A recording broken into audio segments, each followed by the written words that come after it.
My name's Kevin Staley, and I'm a partnership specialist in Oregon. There are 9 of us running around the state. We kind of all have our own little geographic areas based on county, and then we all kind of have our own, we call them our community-based organization kind of area as well. So they're all kind of focused on working with hard-to-count populations. So prior to working specifically in Washington County, I was focused on rural communities, and I've got a little bit of, been helping out with the homeless count as well. But we kind of all work together all around the state. But right now I am all things Washington County, and I'm glad to be here. A little bit on me, before I took this job, I spent the last 13 years running a at-risk high school in Columbia County with teenagers, working outside, teaching work ethic and stuff like that. So I've always kind of considered myself a team builder and a community builder, and when I saw this position come around, I dived at the opportunity to try to get in and help these communities, because a lot of this census data is directly, there's a ton of services that are directly affected by that for the positive. And Oregon has a great opportunity this year to get the count right and get all the funding that's available in the right place for all the folks that we work with. But yeah, with that being said, I just want to also mention that I want this to be fairly informal. You know, if you got a question, let it go. Bring it on. And hopefully I'll get the answer for you. But yeah, just we're going to kind of play it like that. So I kind of mentioned I'm a partnership specialist. The role we're doing right now is we're just kind of in our outreach part of our job. So we're rolling around, we're meeting with different organizations, meeting different groups, trying to garner support for the census in any way they can. The idea is that the partnership specialists, even though we are from the local community, we relay the message to community leaders like yourselves, and then that message trickles down to the folks that you work with directly, rather than seeing a federal employee come in and, scaring folks away or whatever could happen in that regard. But yeah, our main goal is to educate, to encourage folks to respond, and to engage with community members and get the job done. The goal of the 2020 decennial census is to count everyone once, only once, and in the right place. That is our working model. And I've just recently learned that behind war, the decennial census is the largest operation that the federal government undertakes. We're hiring over 500,000 people to do this in temporary positions, and we're all temporary employees. It's really quite an operation. So what's it all about? Census is easy, it's safe, and important. Those are the 3 main things. It's easy to do this year. You can do it online, you can call in, and you can also mail in the standard old-time questionnaire in the mail. It's safe. All the answers are protected by Title 13 of U.S. Code. We'll talk a little bit more about all these later, but and it's important. We're talking about redistributing 435 House of Representatives seats, and we're talking about distributing upwards of $675 billion per year to every state in the country, based on how many folks are there and which area they live in. So we got to get it right. So why do we do it? Article 1, Section 2 of the Constitution mandates that it should be done every 10 years.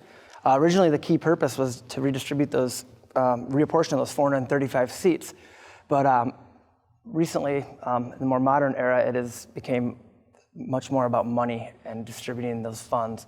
The Census Bureau is going with $675 billion a year, but I like to say it's a lot more than that. So we say more than $675 billion a year.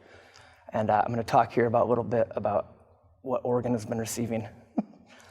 So this is a slide. It's a little busy. I didn't make this slide. I think I would have used a little less arrows. But this is just kind of an idea of where the census data directs some of the funding based off that census data. It's in a wide variety of services that we all use. A lot of social services. It's a lot of schools. It's a lot of emergency response, fire, police, emergency responders, decision-making at all levels, redistributing or reapportioning school districts, voting districts within Oregon at the state level as well.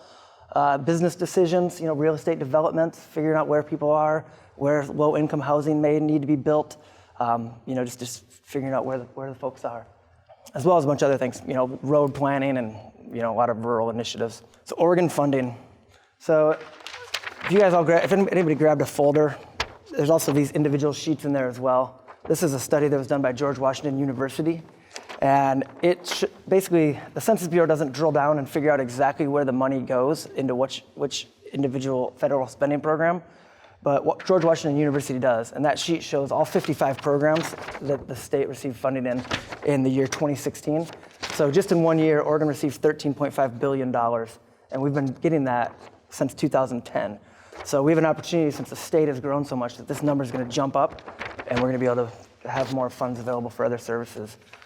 PSU has a large census study program, and they've estimated that it's about $3,200 a person in the state of Oregon.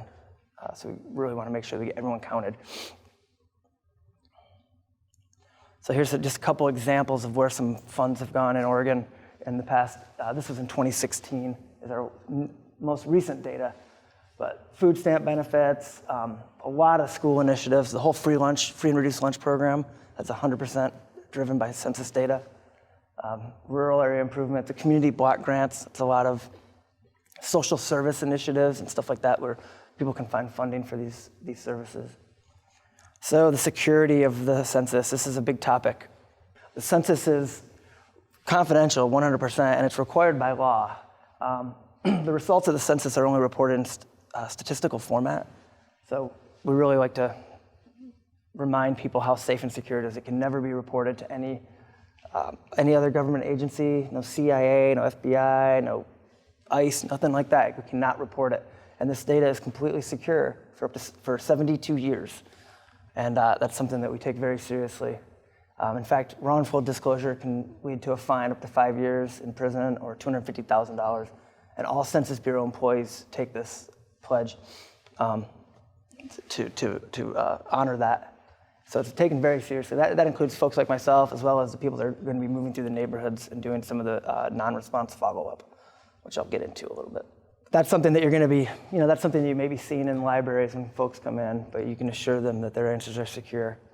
These are some examples here about something that would be a red flag if somebody came in and said, I got an email from the census saying I need your social security number or your email. Those are big red flags. That's a scam. That is not coming from the Census Bureau. We'll never ask for credit cards and obviously share personal information with anybody. So one of the main reasons we do this is, one of the main parts of my job is to reach out to the hard to count populations. Like I had mentioned, I've been working with some rural communities, but we have specialists that are working with all of these. This is just a tiny fraction of the amount of hard to count communities in Oregon, but just some examples of folks that we've been that have typically been kind of left behind a little bit and not accurately counted in the census. So we've been really reaching out to organizations that work with these communities specifically. Okay, so how is this gonna happen? Okay, so there's 3 different ways to respond this year, like I had mentioned, but the main way that we're really responding here in Washington County is the internet self-response. So starting on March 12th, that first week, March 12th to March 20th, most of the housing units in the state will be receiving an invitation to apply. It's gonna have a 12-digit alphanumeric code on it, and you're gonna get that code, go onto the census website and fill out your census form. It takes about 10 minutes. So one thing to note is that you will receive 2 invitations. The first 2 are coming no matter what. First is that week of March 12th to 20th, and the second run is the 16th to the 24th. We really just kind of stagger them so that the post office doesn't get overrun with trying to get them all out at once. So those first 2 are coming, and if you still haven't responded by March 26th, they're gonna send another reminder postcard, and then a final one, the 4th one is coming April 8th to 16th, and that's gonna have a paper questionnaire in it, like the old one that you're used to. It's 10 questions long, and that's gonna have that available. And if you still haven't done it, by April 20th to 27th, they're gonna send one more reminder, and then the non-response follow-up operation, which is the typical door-to-door knocking, that starts in May. So this is kind of how it's set up. So there are some things to note. Census Bureau does not deliver to post office boxes. We kind of treat post office boxes like an email where you could move, but your email stays the same thing. You could move, but you could still be going across town to get your post office or to your post office box. So we want to make sure that we count people at the right spot. So in situations like that, beginning in March, people are going to be moving through, the enumerators are going to be moving through and dropping off a paper questionnaire to those housing units directly. They're not going to put it in the post office box. They're going to drive it up to the house. So, go for it. So, as an into their home, right. So, how are you handling those? Right, so what would happen, they would get a questionnaire delivered directly to their house. We count people where they live and sleep most of the time. So that if they live and sleep most of the time in Washington County, then that's where they would want to respond to the census. Now, if they have a house down in Florida, then they're also going to receive a census form down there. They just would go online and check it off as that they live somewhere else. It's part of the census form. There's actually a question on there that's, do you live and sleep somewhere else most of the time? And that way, the Census Bureau will take that as we're working through all these numbers through the summer and through next fall. They'll be able to match up where the duplicates are and where the different housing units are. So we'd encourage folks to get that form that was dropped off to their house here in Washington County and fill that out and follow that route. And they could also just go online and use the code. So if, say they didn't have the code, they're down in Florida. They don't have the code. They didn't send a neighbor over to get it. When you go online, you can actually put in, I do not have a code, and they're gonna show it. I'm gonna show you guys a video, and they're gonna show it. There's an option where if you do not have a code, you can still fill it out. You just put in your address on your own. So that's what they would do. So they don't forward? Nope, if it's a PO box, they're gonna drop it off, and they can drop it up to 3 times. They'll check back in if they still haven't heard back. Yep. Good question, thank you. Census questionnaire, it's 10 questions, pretty straightforward this year. How many people are living in your house? So there's a couple catch questions that we asked to try to make sure that we're not double counting people, and that would be one like right here. There are additional people staying in your house that you did not include. An example would be your daughter is away living in the dorms in Eugene. Should you count her here or down in Eugene? And the answer is she would be counted in Eugene as part of our group quarters enumeration. And I can talk a little bit more about that later if you guys are interested. We asked whether the home is owned or rented, a telephone number, and then the questions are the name, sex, age, date of birth, race, and Hispanic origin of each person in the housing unit. And then there's another question about the relationship. As you move on through the questionnaire, there'll be a person 2, and then it'll ask the relationship, how is person 2 related to person 1? So that is pretty simple this year. It's 10 questions. Languages, okay, so the internet self-response is going to be offered in 13 different languages. You can see up above. The paper form has just been printed in English and Spanish, although I'm going to show my next slide here is going to show it's also going to have guides available online. There's going to be YouTube guides where you can click another language and watch a guide on how to fill it out in the English or Spanish form, and that's offered in 59 different languages. But the internet self-response, as well as questionnaire help, or you can call in and you can do your census via that phone in one of those 13 languages right there as well. And we also have the sign language, Braille, and large print stuff available as well. But here's the 59 other languages that are going to be available. I'm going to show you some videos later, but they're just now starting to release these other 59 languages on YouTube, on the U.S. Census Bureau's website or YouTube channel. So it's really interesting. But there's going to be, basically they just didn't print the form in these 59 languages, but what the videos are going to show is it's going to be in that language. It's going to show where to put your response in each question. So one thing I did want to mention, since we have a lot of library staff here, is the Statistics in Schools program. Now, this is something that the Census Bureau is kind of just starting to ramp up. This Statistics in Schools Week is the first week of March 2nd through 6th. And the goal was to try to create events at every single school in the country. We're kind of reaching out to hard-to-count populations and schools within those areas first, and then we're kind of trickling down. So we've already contacted quite a few schools in Washington County, and we'll be reaching out to more as we get into it. Just because there's so much at stake for young children with the census data that we really want to bring it home. So we're doing some events at schools, and we're also encouraging every school or school district to send home census information with every student so that it lands in their parents' in the household, so that people have a little heads up when we start to mail out the invitations in the mail. People have an idea of what's coming, and maybe the child had received some education about it and why it's important.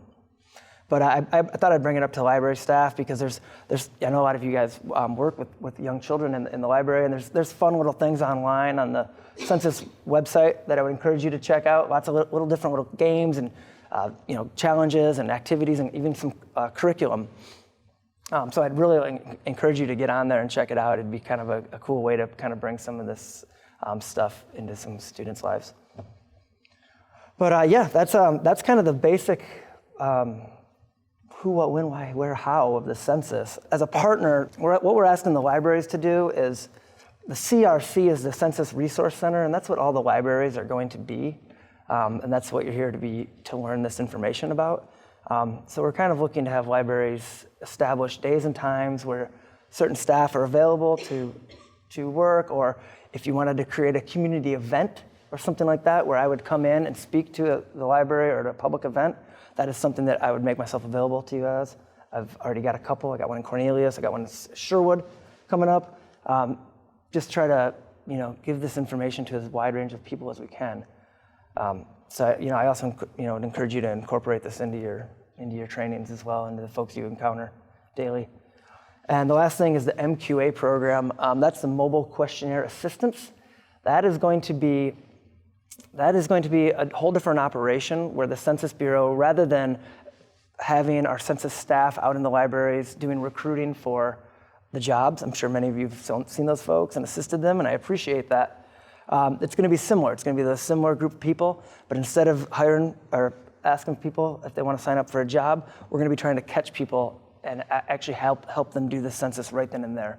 Our staff will have laptops, tablets available to say, hey, do you want to come do the census? Let's do it right now. And a lot of the libraries are going to be providing laptops available to use, and even some privacy screens and little privacy rooms where we can catch folks to do that. And the whole idea behind that is the more folks that we can catch to do the census before that non-response follow-up, the less workload we have and the less taxpayer money we have to send these enumerators all around, walking the streets. So that's going to be coming up in late March and then April and through May. It's going to kind of start out as an event-based program where we'll set up days and times at a library where we could make something like this available. But eventually, as we start rolling through the census and the data's coming in May and June, we're going to make this more of we're calling it a highly mobile.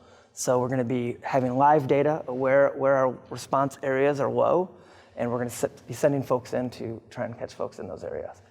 And I wanted to show you here, this right here, this is called the Response Outreach Area Mapper. Now this is available on the census website. So here's Washington County. So these are all the census tracts in Washington County. And these areas that are in dark blue are the ones that are a low response score of 30% or higher. So based on past census, test data, and as well as other census surveys, we've determined that these 3 areas within Washington County, up here in Hillsborough, Beaverton, and then there's one down here in Tualatin, these have a low response score of 30% or higher. We're anticipating that 30% of the people will not respond to the census. So these are going to be our first targeted areas where we're going to be going in and doing this operation and trying to help folks out with this. And then we're going to be moving on to the next shade lower, and then we'll be kind of carrying on we're going to want to have as many events in these areas as possible. So that's where we're going to really be in touch with a lot of library staff and doing these types of events and stuff as we move forward. I just thought I'd make it kind of put this on your radar. It's really cool. I like maps. You can click on each census tract and learn a little bit about it. The one thing that these 3 census tracts that are of the highest low response score share is a high percentage of renters. And they're really kind of industrial areas almost, with a lot of business. So there's a lot high renters. So we're going to be reaching out to different apartment complexes and setting up some of these just outreach things in those areas to try to get folks to respond. But I just wanted to put that kind of on your radar. But are there any questions? Fire away. Go for it. Right. So the question is why everybody doesn't receive the form in the mail. Yeah, it's based on whether or not you have a housing unit versus a P.O. box. And there's a lot of, there's whole communities in Oregon that just have P.O. boxes. So those would be folks that are not getting the invitation to respond. They're going to get the paper questionnaire first, and then they can mail that back. Yeah. They could also go on, they're not going to get the invitation, but they could go on to the census website and just type in that they do not have a housing unit. Yeah. So they don't have a housing unit ID. ID, yes, correct. Thank you. What about vacant units? Let's see here. Those are going to be, so that's a good question. I think that the way that those work is if there's not a response, we're going to end up sending an enumerator by there. And then they're going to go there up to 3 times. and then they can reach out to a neighbor or an apartment manager and find out if that's an actual vacant unit. And there's other ways that they can follow up with that as well, based on, they use some administrative records to see if there's if there's somebody that's claiming that address for tax purposes. Yeah. Okay, so I'm going to show you, so we're going to make 2 videos available for the library staff that you guys can kind of handle how you see fit, but we're going to encourage folks to show these videos to people that come in, and they're going to be available in a couple different languages, multiple languages actually. As we get closer, they're kind of just starting to trickle in. I'm seeing more and more, but right now they're just available in English and Spanish. So I'm going to show you the first one here. What is the 2020 census? Every 10 years, the census records everyone living in this country. It's written in the Constitution and comes in a questionnaire that counts everyone who lives at your address on April 1st. The data can be used to inform funding for services like fire stations, schools, clinics, and representation that affect your community. How will 2020 census data be used? Where there are more people, there are more needs for public services. That's why the census is used by the government to inform funding decisions each year. But that's not all. It's also used by nonprofits to inform services, by businesses to create jobs, and even by students for school projects. Understanding how the population changes helps us shape communities across the country for the better. How does the 2020 census affect representation? There are 435 seats in the House of Representatives. These get distributed to the 50 states by population, and an accurate census response helps your state get the right amount of seats. States with smaller populations get at least 1, while states with larger populations might get more.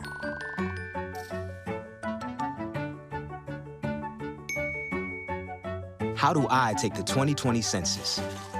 In March 2020, every address in the country will receive an invitation to complete a simple questionnaire, and there are 3 ways to respond. Number 1, do it online. Number 2, call by phone. Number 3, send it by mail. For those who don't respond, a census taker from your community will follow up and assist you. Is my 2020 census data safe? After sending your census response, your personal information is kept safe. By law, it can't be shared with any other government agency, law enforcement, or landlord. No one. So take your 2020 census with peace of mind. Shape your future. Start here. Visit 2020census.gov. Federal government humor right there. Okay, so that's one that we would definitely encourage you guys to show folks. Let's see here, and it's gonna keep making noise. Okay, so moving forward, I wanted to show you, this is the language, this is the internet self-response. It's mislabeled as a census video language guide. It's a little blurry. But this is another video that we encourage folks to show before assisting them online. It kind of runs through exactly how it works. And this is important information too for you guys to kind of get an idea of exactly what this is going to look like when you log in. The online questionnaire is available in English and 12 non-English languages. To select a language, click on the globe icon and select the name of the language, or select the name of the language at the bottom of any screen. This video will show a step-by-step demonstration. Keep watching. You will need to complete the 2020 census in one session. If you leave, you will have to start over. To begin, choose Start Questionnaire. First, enter your 12-digit census ID.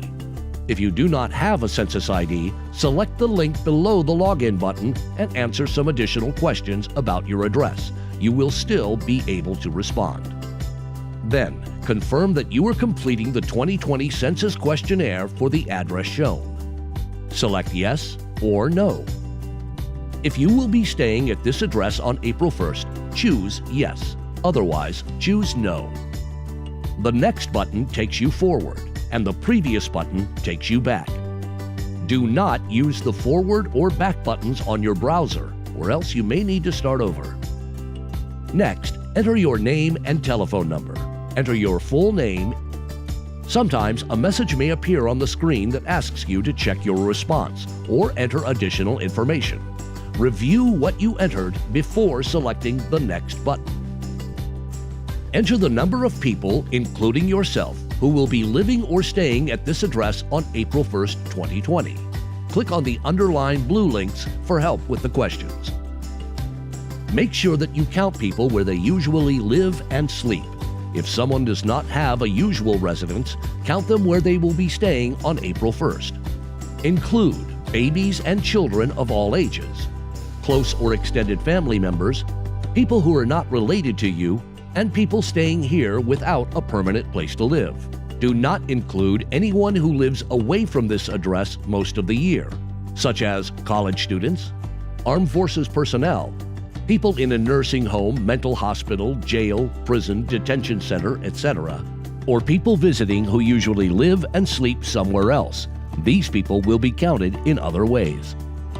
Then, list the name of each person living or staying at this address.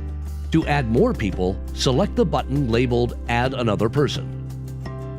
We do not want to miss any people staying at this address on April 1st. If you forgot to include anyone who stays here, choose Yes and enter those names. Otherwise, choose No.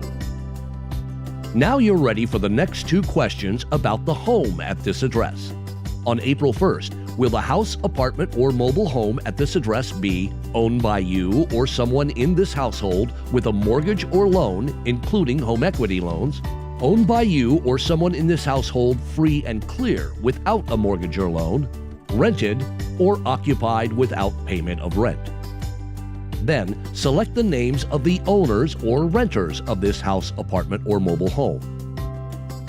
Next, we ask some questions about each person you listed earlier. First, we ask if the person is male or female. We also ask you to enter the month, day, and year this person was born. Make sure that the age that appears is correct as of April 1st, 2020. Next, we ask about Hispanic origin and race. Please answer both this and the next question. Select whether this person is not of Hispanic, Latino, or Spanish origin, Mexican, Mexican-American, or Chicano, Puerto Rican, Cuban, or another Hispanic, Latino, or Spanish origin. If you selected the last response, enter more details in the box below. Next, we ask about race. Select one or more checkboxes: white, black or African American, American Indian or Alaska Native, Chinese, Filipino, Asian Indian, Vietnamese, Korean, Japanese, other Asian, Native Hawaiian, Samoan, Chamorro, other Pacific Islander, or some other race. Enter detailed origins in the boxes that look like this. Additional people will also see this question: how is this person related to the reference person? Select opposite-sex husband, wife, or spouse, opposite-sex unmarried partner, same-sex husband, wife, or spouse, same-sex unmarried partner, biological son or daughter, adopted son or daughter, stepson or stepdaughter, brother or sister, father or mother, grandchild, parent-in-law, son-in-law or daughter-in-law, other relative, roommate or housemate, foster child, or other non-relative. We're almost finished. Some people live or stay in more than one place, and we need to make sure everyone is only counted once. Select the name of anyone who usually lives or stays somewhere else. Otherwise, choose none of the above. If a person does usually live or stay somewhere else, select the reason why from the following: to be with a parent, grandparent, or other person, to attend college, for a military assignment, to be closer to a job or business, in a nursing home or group home, in a jail or prison, at a seasonal or second residence, or for another reason. Great job! You are now ready to send your responses. Select Submit Questionnaire to complete the 2020 census. You will see a confirmation page with your address and today's date. That's it. You have completed the 2020 census online.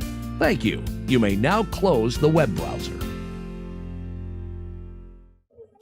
One thing I wanted to do right before we're done here, this is the Census Quiz. So we didn't cover all this, but I'm just going to kind of ask you guys some questions, and maybe you can, we'll see how you do.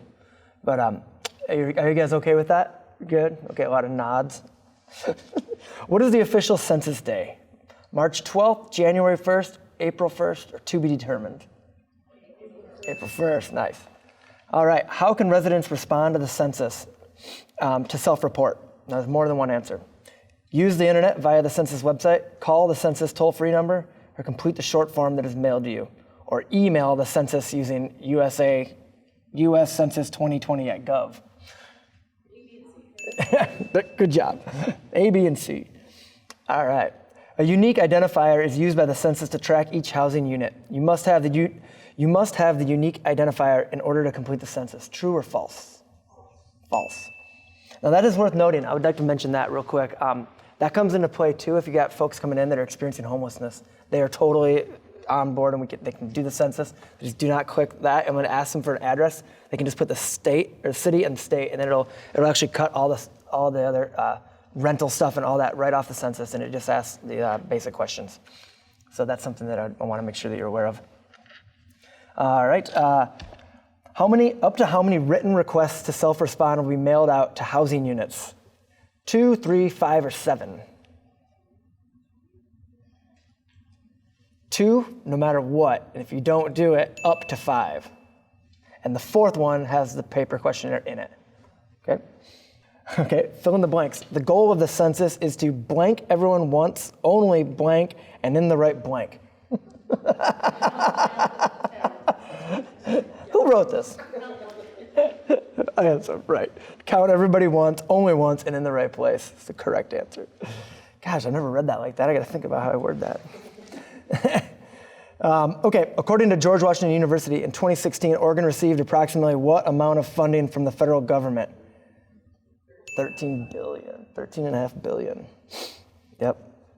Okay, this is something I didn't cover on the final date of in-field non-response follow-up. So those are the non-response follow-up, or the enumerators that are moving door to door. The final date of that is going to be, here's the options: December 31st, 2020, April 1st, 2020, July 24th, or the final date would be determined by the level of self-response. July 24th is the correct answer. Good job. You did your homework. Gold star. Nice, there you go. Excellent. Okay, residency rules. So which is first and which is second guiding rule when determining where you say where you live? A, where did you sleep on census day? Or B, where do you live most of the time?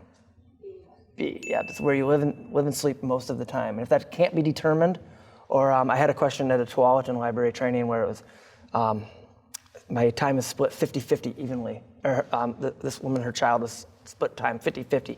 I said, in that case, you would just defer to where that child was sleeping on April 1st. Thanks, folks. If you have questions, please get my card. Like I said, I just want to reiterate that I'm here as your resource. We want to make sure we get it right. And I really appreciate all your hard work on this and help. It's great.